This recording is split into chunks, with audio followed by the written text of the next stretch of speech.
Ayan ang ultrasound natin ngayon dyan. So, nandito ako ngayon sa wound care. Dito mag-ultrasound.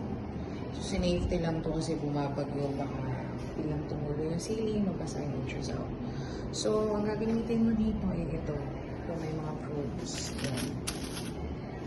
Ayan siya. So, as advice, wala tayong printer. Be careful lang. Baka malaglag ang mga probes man. Pag binuksan mo siya ha.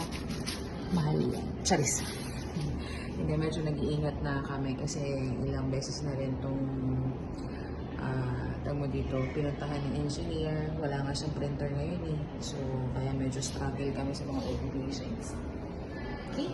So, the UPS is here. Yung guide dito kung paano mo buksan, operate and stuff, dala niya sa reference ko. So, ito yung mga gamit. Thermal paper, gel kung kinakailangan. And pwede mo siya dyan isaksak.